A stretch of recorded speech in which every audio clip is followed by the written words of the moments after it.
তো আজকে আমি আপনাদের একটি মনের কথা আপনাদেরকেই উত্তর দিয়ে দেবো, মনের প্রশ্নটির উত্তর দিয়ে দেবো। তো কি সেটি? তো আপনারা যে চাষটি করেন না কেন, আপনাদের একটাই লক্ষ্য থাকে যে সেই চাষ থেকে অধিক ফলন এবং অধিক প্রফিট ঘরে তোলার। তো আপনাদেরকে আমি জানাবো যে আমি যখন আমার বেগুন চাষ করেছি তখন আমি আমার বেগুনে কিভাবে পরিচর্যা করছি এবং অধিক ফলন আমি কিভাবে ঘরে তুলছি। তো আপনারাও এটি খুব সহজেই তুলতে পারেন, শুধু একটু এই ভিডিওটি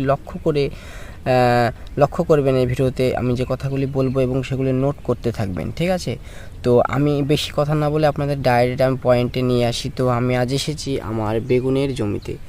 তো আপনারা দেখতেই পাচ্ছেন আমার এই বেগুনের জমিতে আমি আছি। আমি এর আগেও ভিডিও দিয়েছি আমার চ্যানেলে, যারা দেখেছেন তারা বুঝতে পারবেন এবং যারা দেখেনি তারা গিয়ে দেখে আসতে পারেন। তো আমি আমার বেগুনের জমিতে আজকে এসেছি একটাই কারণে, আজকে যে আপনাদেরকে আমি জানাবো যে আপনারা পুরো চেষ্টা করেন, জান প্রাণ দিয়ে যখন চেষ্টা করেন আপনাদের সবজিটি ভালো ফলন পাওয়ার জন্যে, তখন আপনারা ব্যর্থ হন এবং আপনাদের একটি কোশ্চেন হয়ে থাকে যে আমরা এত কিছু সব কিছু ট্রাই করার পরেও আমরা এবার কি করতে পারি বা আমাদের কি করণীয় যেটা থেকে আমরা অধিক ফলন তুলতে পারি। আমাদের কি কাছের কোনো অপশান আছে বা থাকে? তো অবশ্যই থাকে। আমি আজকে সেটি বলবো আপনাদের হাতে কি অপশান থাকে। তো আপনারা দেখছেন গ্রিন সাকসেস ইউটিউব চ্যানেল এবং আমি আপনাদের সঙ্গে আছি রানা। তো চলুন আমি আপনাদেরকে জানাই। তো আপনাদেরকে প্রথমে আমার বেগুনের জমিটি একটু দেখাবো, ঠিক আছে? আপনারা দেখুন, এই আমার যে বেগুনের জমি আপনারা দেখতেই পাচ্ছেন এবং বেগুনগুলি আপনাদেরকে দেখানোর চেষ্টা করব। হ্যাঁ, একদম গাছে আপনারা লক্ষ্য করলে বুঝতে পারবেন, ঠিক আছে? তো আমি আপনাদেরকে আপনার খেয়াল করবেন, আপনাকে আমি ভিডিওতে দেখাবো যে আমার বেগুনের কেমন ধরনটা ধরেছে। পুরো একদম গাছে ভর্তি, ফল ফুলে ভর্তি। যেহেতু আমি বিকালের একটু পরে এসেছি তাই হয়তো ফুলটা অত বোঝা যাবে না, কিন্তু বেগুনের জালি এবং বেগুনটি অনেকই স্পষ্ট বোঝাই যাবে। হ্যাঁ, তো আপনাদেরকে অবশ্যই আমি দেখাবো, আপনারা দেখতে থাকুন। তো এই আমার বেগুনের জমি এবং আমার বেগুনের গাছের যে জালি সেগুলি এবং আপনাদেরকে দেখাবো বেগুন এবং বেগুনের জালি। প্রত্যেকটা গাছে আপনারা যদি লক্ষ্য করে থাকেন তো অবশ্যই দেখতে পাবেন আমার বেগুনের গাছের জালিটা। ফুলটা সকালের দিকে আসলে পরে একটু বেশি বোঝা যায়, এখন বিকালবেলায় তাই হয়তো সেটি ভালো বোঝা যাবে না, হয়তো কম, সেটাই মনে হবে। একদম প্রত্যেকটা গাছে এখানে যেমন একটি জালি দেখা যাচ্ছে, এখানে একটি বেগুন, ঠিক আছে? এখানে আমি যদি দেখাই, এখানেও বেগুন আছে। এখানে যদি লক্ষ্য করেন এখানে একটি, এখানে একটি একদম প্রত্যেকটা জায়গাতে এখানে যেমন জালি দেখতে পাচ্ছেন, ঠিক আছে? তো এইরকমভাবে আমি যদি যেখানে দেখাবো আপনাকে, এখানে যেমন আমি দেখা যদি দুটো একসঙ্গে একদম ধরেছে এবং এখানে একটা জালি, ঠিক আছে?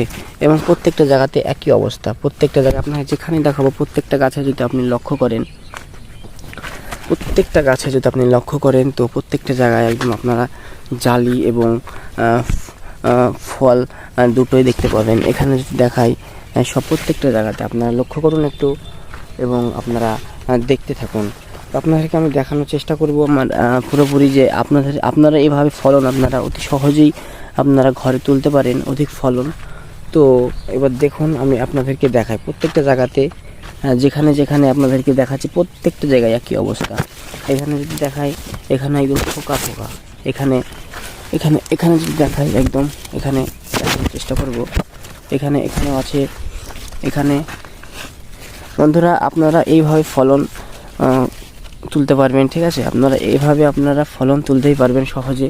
এখানে যদি দেখাই একদম প্রত্যেকটা জায়গাতে পুরোপুরি ভর্তি, প্রত্যেকটা গাছে, কোনটাই দেখাবো প্রত্যেকটা গাছে একই অবস্থা। তো আপনারা দেখে এবার জানাই যে আপনারা কি করবেন, ঠিক আছে? তাই আপনারা এত ফলন আপনারা তুলতে পারবেন প্রত্যেকটা গাছে। বন্ধুরা আপনারা খেয়াল করলে বুঝতে পারবেন পুরোপুরি গোটা জমিতে এই রকমই অবস্থা, প্রত্যেকটা জমিতে।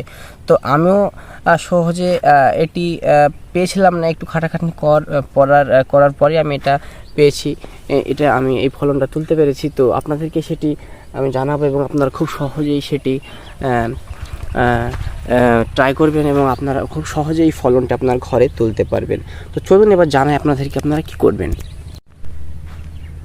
তো আপনাদেরকে আমি দেখালাম যে আমার যে জমির যে বেগুনের জালি এবং ফুল এবং বেগুনগুলি আপনাদেরকে দেখালাম। তো এইভাবে আপনারাও ফলন এইভাবে আপনারা যদি অন্য কোনো ফসল হয়, যেটি হচ্ছে সবজি থাকে, সেটি পটল হতে পারে, ভেন্ডি হতে পারে, অন্য কি করলা হতে পারে,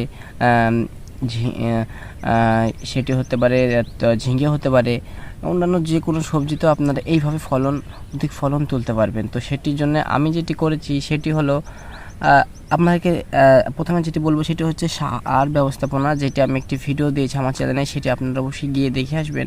সেটি দেখলে আপনাদের ধারণা হয়ে যাবে মোটামুটি। এবং দ্বিতীয় যেটি হলো সেটি হচ্ছে কিছু টনিক এবং কিছু ভিটামিন বলতে পারেন, পিজিআর বলতে পারেন, সেটি আপনাদেরকে ট্রাই করতে হবে।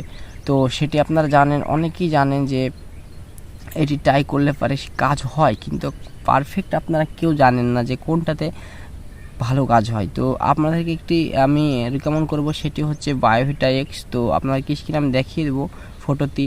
তো এটি যদি আপনারা ট্রাই করেন, ঠিক আছে, আপনারা সঠিক পরিমাণ আপনারা মোটামুটি মোটামুটি 25 ml এটি আপনারা ব্যবহার করতে পারেন। 25 ml ব্যবহার করবেন। এটি হচ্ছে 25 ml 1 চার্জার করবেন। হ্যাঁ, এটা 1 চার্জার করবেন 25 ml। এটি একটি খুব গুরুত্বপূর্ণ জিনিস, যেটা আপনাদেরকে দিতে হবে, না দিলে নয়, ঠিক আছে। এবং আপনাদেরকে যে সার ব্যবস্থাপনা, সেটা আমি আগের ভিডিওতে অলরেডি দিয়ে দিয়েছি, সেটা অবশ্যই দেখবেন। এবং আপনাদেরকে তাও একবার বলে দিই আমি একবার, আপনারা এর সঙ্গে স্প্রে করবেন, টনিকটা দেওয়ার পরে আপনারা স্প্রে করবেন একটি ভালো মানের, যেটিতে একদম পুরোপুরি সাদামাছি ফিনিশ হবে এমন কিছু একটা, যেটা আমি অলরেডি ভিডিওতে জানিয়েছি। তবু আরেকবার বলছি, মিরাকুলোভিট নর্মালের মধ্যে দিবেন। এবং তারপরে আপনারা দিতে পারেন রনফিন দিতে পারেন। রনফিনটি অনেক কি কার্যকর, রনফিন দিবেন। তার কারণ আমি এটা কিসের জন্য বললাম, সাদামাছি দেওয়ার কথাটি, এই সাদামাছি বিষ কীটনাশকটি দেওয়ার কারণ বলছি এই কারণেই, কারণ যদি আপনারা দাঁড়ায় জালিটা, সেটা কিন্তু সাদামাছিটা নষ্ট করে দেয়। সাদামাছিকে ভুঁই থেকে আগে জমি থেকে সরাতে হবে, ঠিক আছে। আপনারা নিম তেল অবশ্যই ব্যবহার করবেন তার সঙ্গে।